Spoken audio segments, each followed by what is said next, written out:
As pessoas acham normal, a partir de uma certa idade, terem pressão alta, mas não é bem assim, pois isso é uma consequência de nossos maus hábitos, erros alimentares, sedentarismo, estresse, alterações hormonais e metabólicas.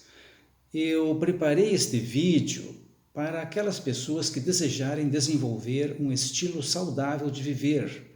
Para isso, precisa estar de mente aberta para revisar falsas crenças em algumas áreas e investir em um novo modelo de medicina mais natural e preventiva.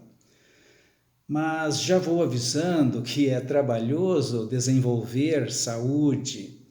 Requer disciplina e força de vontade até alcançar os resultados que irão lhe motivar a continuar no dia a dia fazendo suas escolhas saudáveis, vencer a gula, a preguiça, mas certamente é muito recompensador. Dentro do modelo de medicina alopática convencional, a opção é iniciar com uma ou mais medicações antihipertensivas de uso crônico, remediando seus sintomas, com muitos efeitos colaterais observados na prática e que estão previstos na bula. Quero deixar bem claro que não estou dizendo que este modelo é errado ou que as pessoas devem parar com seus medicamentos, de forma alguma. Inclusive, minha recomendação é que quem está se tratando só deve alterar seus medicamentos com a supervisão do seu médico. Inicialmente, é necessário uma tomada de consciência, buscar o conhecimento básico sobre como funcionamos e como se desenvolvem as doenças. Por que a minha pressão arterial está se elevando? Lembrando que é um sintoma silencioso, muita gente nem sabe que está com a pressão alta. Isso sobrecarrega o funcionamento do coração, aumentando o risco de doença coronariana e acidente vascular cerebral, entre outros.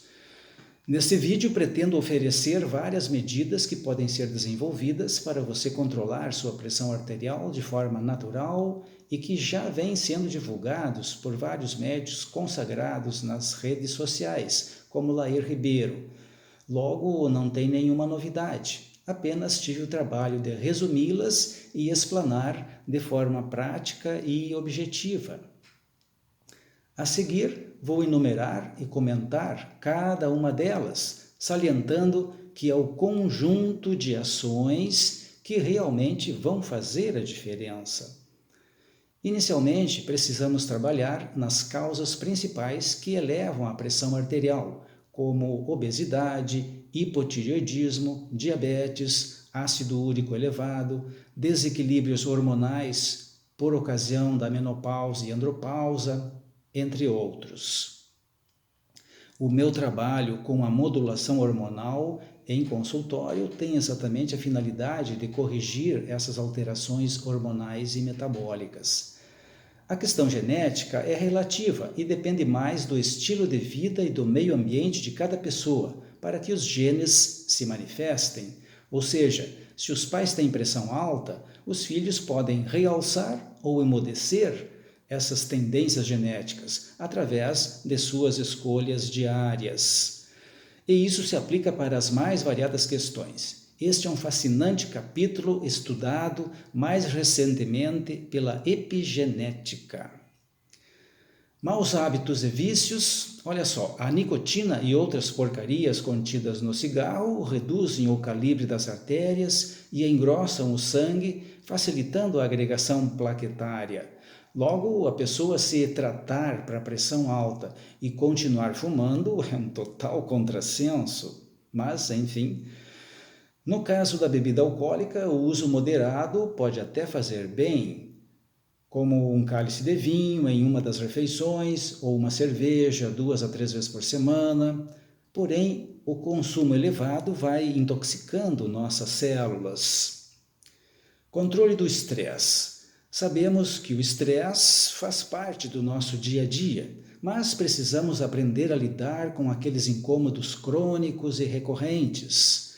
É necessário um gerenciamento diário das situações estressantes para evitar uma produção exagerada de adrenalina e cortisol, que levaria a uma estafa progressiva. O trabalho de gerenciamento das emoções e a mudança de padrões mentais perturbadores é um dos tópicos do meu trabalho de terapia aqui em Horizontina e Santa Rosa. No meu site tem uma técnica muito simples de relaxamento e no meu canal do YouTube postei um vídeo sobre energia psíquica que explica melhor os mecanismos do estresse. Se você medir a pressão e o pulso antes e depois de 3 minutinhos de uma respiração pausada e profunda, vai entender o que o estresse faz com você.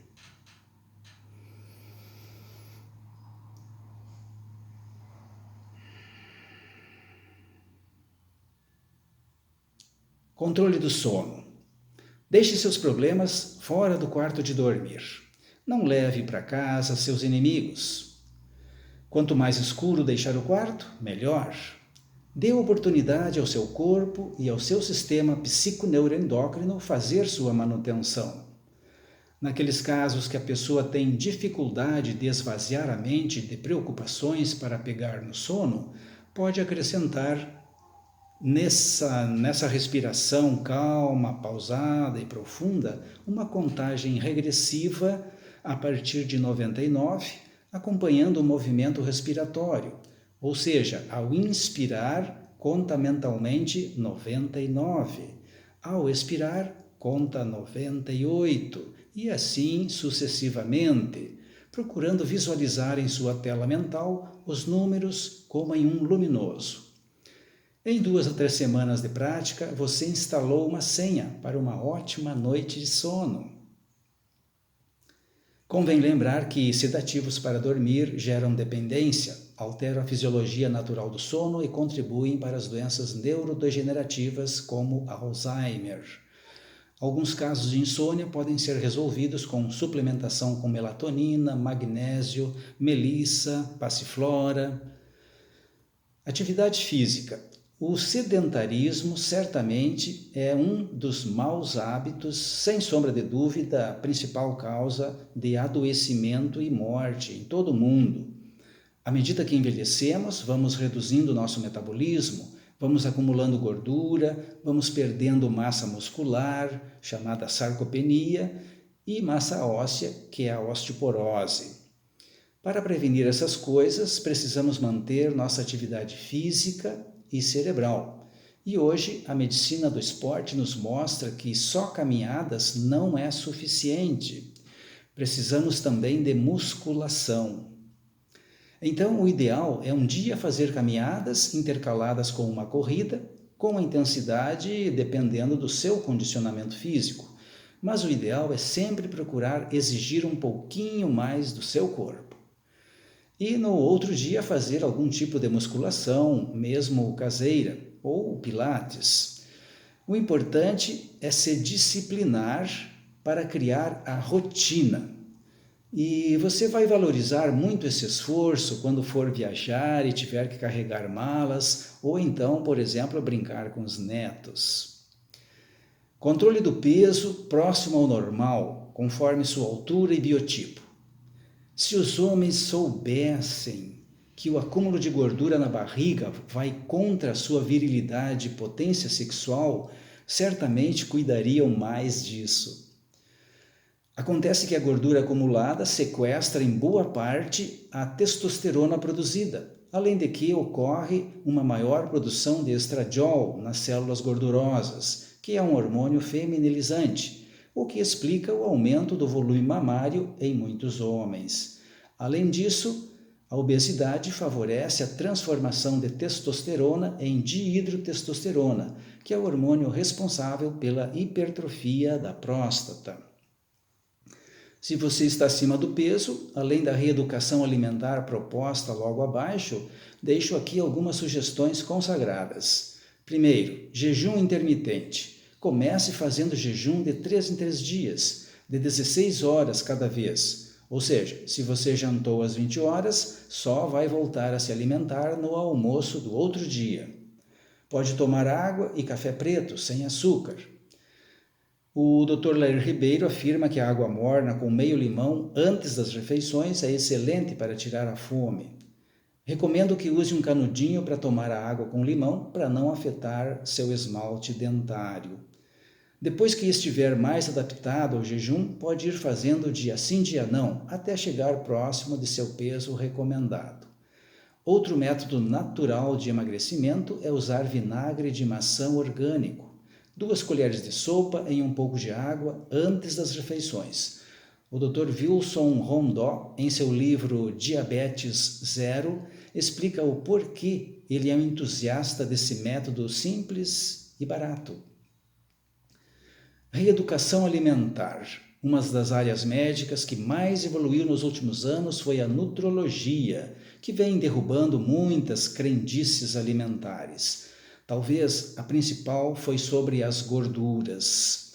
Devemos perder o medo de consumir gorduras saudáveis. O que nos prejudica são as gorduras industrializadas, chamadas trans, que estão nos óleos vegetais e na maioria de alimentos processados, como em margarina, bolos, bolachas, etc. A maioria desses óleos vegetais passam pelo processo de hidrogenação parcial para se manterem por mais tempo nas prateleiras dos mercados, e é isso que entope nossas artérias, e não o ovo em si, que é um dos alimentos mais completos. Há coisa de 3 ou 4 gerações anteriores, quando nossos avós e bisavós comiam mais carne gorda e bem menos carboidratos industrializados, a incidência de doenças cardiovasculares e neurodegenerativas era muito menor. Portanto, a recomendação em 3 linhas gerais é: devemos aumentar o consumo de gorduras boas, saturadas, ômega 3, azeite de oliva, óleo de coco extra virgem produzido a frio. Segundo, redução dos carboidratos, que são as massas em geral, pães e doces os mais variados. E terceiro, aumento de consumo de proteínas presentes em carnes e ovos, estes usados de preferência cozidos numa média de 4 ovos por dia. Quanto aos alimentos líquidos, atualmente o leite está envolvido em uma polêmica devido aos processos de produção e industrialização, onde perde-se muitas propriedades e onde são adicionados muitos contaminantes. Cada vez mais se observa crianças sensíveis à lactose com processos inflamatórios e alérgicos. Nesses casos, por exemplo, rinites e bronquites, vale a pena fazer um teste com a retirada total da lactose por 3 meses. Hoje em dia temos várias opções em leites vegetais. Esqueça essa história de leite rico em cálcio, pois a vaca tira o cálcio da pastagem. Nessa mesma linha de raciocínio está o glúten das farinhas em geral. Quem sofre com doenças autoimunes como retocolite, lúpus, doença de Crohn e outras, deveriam se alimentar sem glúten e certamente terá grandes vantagens. Sei de vários casos que tiveram grandes melhoras apenas com a retirada total do glúten. Os sucos, mesmo os naturais, devem ser evitados devido ao alto teor de frutose. A laranja deve ser consumida com suas fibras e claro que os refrigerantes devem ser evitados. Bom, hoje em dia, com tudo que se sabe, dar refri aos filhos é quase um crime. Assim, da mesma forma, devemos diminuir o consumo de todo tipo de alimento industrializado, principalmente enlatados em geral, devido aos seus conservantes que aos poucos vão nos envenenando. Muito cuidado com produtos alimentícios que contenham glutamato de sódio ou monossódico. Os equívocos de culpar o colesterol. É comum, quando uma pessoa está com problema de saúde, querer achar um culpado. E quando o colesterol está um pouquinho elevado, logo ele leva a culpa pela pressão alta. Mas isso nada tem a ver. Precisamos entender um pouco de nossa fisiologia, lembrando que o colesterol é um constituinte essencial de nosso corpo e sua elevação vem em sua maior parte da ingesta de carboidratos e não das gorduras boas. Outra questão polêmica é pelo uso de estatinas com o fim de baixar o colesterol, as quais estão associadas com muitos efeitos colaterais, como dores musculares, cansaço e várias alterações metabólicas. Bom, eu como médico demorei em torno de 15 anos para entender e saber diferenciar uma informação que vem da pesquisa da indústria farmacêutica, onde seu principal interesse está na comercialização dos medicamentos, e uma outra informação que vem de instituições governamentais e de universidades de países desenvolvidos, que dispõem de recursos próprios para suas pesquisas, ou seja, não necessitam da comercialização dos produtos. Isto é crucial para entendermos algumas controvérsias médicas. Apesar de vários medicamentos alopáticos terem sido lançados na última década, as doenças cardiovasculares e neurodegenerativas, como o Alzheimer, continuam aumentando entre nós. Isto quer dizer que precisamos revisar nosso estilo de vida, em vez de nos iludir em procurar em uma cápsula a solução para nossos problemas de saúde. Como sugestão geral, esqueça o colesterol e, à medida que for incrementando hábitos mais saudáveis, ele irá diminuindo. Mas volto a insistir, siga as recomendações do seu médico. Quanto ao uso do sal de cozinha, comum refinado, que é o cloreto de sódio, deve ser restringido ao máximo e dar preferência ao uso do sal integral marinho ou sal rosa do Himalaia. Agora vamos citar alguns suplementos importantes para os casos de hipertensão arterial. Hoje em dia existe a necessidade do uso de alguns suplementos, pois nosso solo está empobrecido, consequentemente os alimentos estão deficitários de várias substâncias essenciais para nosso organismo funcionar bem. Os principais suplementos são magnésio. É essencial para várias funções orgânicas. Pode ser suplementado na formulação cloreto de magnésio, onde o sachê de 33 gramas é diluído em 1 litro de água e tomar em torno de 50 ml pela manhã. Essa preparação ajuda para quem tem constipação intestinal. Outra possibilidade é em cápsulas de cloreto de magnésio PA 1 vez por dia. Sugestão de fórmula para estimular seu corpo a produzir mais óxido nítrico, que é um poderoso vasodilatador e sem efeitos colaterais. Uma fórmula a ser manipulada: L-arginina 100 mg mais berberina 500 mg, uma cápsula 2 vezes ao dia. Vitamina D3. Cada vez mais se valoriza a importância deste suplemento como preventivo de várias doenças e para melhorar nossa imunidade. Suplementação média diária de 5 a 10 mil unidades, conforme resultados de exames de sangue. Níveis ótimos entre 50 e 80 mg por ml. Cálcio.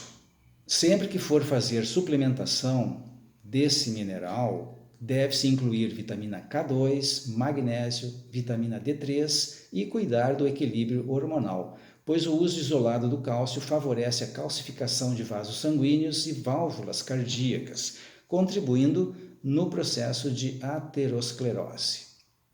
Ômega 3, 1 grama 2 vezes por dia, é um protetor cardiovascular. Não existe doença cardíaca entre os povos esquimós, que se alimentam diariamente de peixes de águas geladas, ricos em gordura ômega 3. Resveratrol e transresveratrol, poderoso antioxidante presente no vinho, na casca e semente da uva. Também disponível em cápsulas, 1 vez por dia. Sabemos que as regiões vinícolas de várias partes do mundo são as de maior longevidade. Coenzima Q10, também chamada ubiquinol, é sugerida na dose diária de 100 mg, de preferência uso sublingual, como proteção cardíaca e energético de nossas células. Alho. E para quem não gosta do alho como tempero, tem a opção em cápsulas, 1 vez por dia. Chocolate amargo de 75% ou mais de cacau contém antioxidantes poderosos para o sistema cardiovascular. Extrato de beldroega pode ser consumida em forma de chá ou cápsulas, também conhecida como portulaca oleracea. cápsulas de 500 miligramas, vendidas pela internet. Taurina possui efeito energético, vasodilatador e anti-inflamatório. Pode ser comprada pela internet na apresentação de 500 miligramas, 1 a 2 vezes ao dia, conforme a orientação de seu médico. Suco de berinjela crua, 2 vezes por dia, também comprovadamente reduz a pressão. Diuréticos fitoterápicos. Existem várias ervas medicinais com propriedades diuréticas, entre elas a folha magra, chá verde, uva urze, cavalinha, hibisco. Podem ser encontrados em forma de chás ou cápsulas em lojas de produtos naturais e pela internet. Muito bem. Quero deixar bem claro aqui que não estou sugerindo ou incentivando a automedicação. Recomendo que o uso desses suplementos sejam feitos com o acompanhamento do seu médico, que poderá orientar quais deles serão mais indicados para o seu caso, e também acompanhar na redução progressiva dos medicamentos alopáticos que, porventura, venha usando para a hipertensão. Veja bem, você não tem que usar todos esses suplementos. Pode escolher 3, por exemplo, e usar por 2 semanas e fazer suas próprias observações. Às vezes, o que funciona muito bem para uma pessoa pode não surtir efeito noutra e vice-versa.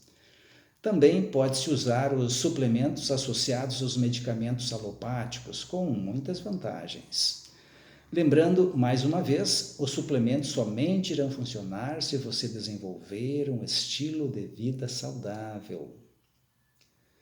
Nos meus 36 anos de atividade médica, acompanhei tantos casos de pessoas com sequelas irreversíveis de problemas neurológicos e cardiovasculares, e a grande maioria comentava que, se pudessem voltar no tempo, teriam dado muito mais atenção à sua saúde. Geralmente é assim, né? Valorizamos muito as coisas depois que a perdemos. Cuide bem de você. Saudações e até o próximo vídeo.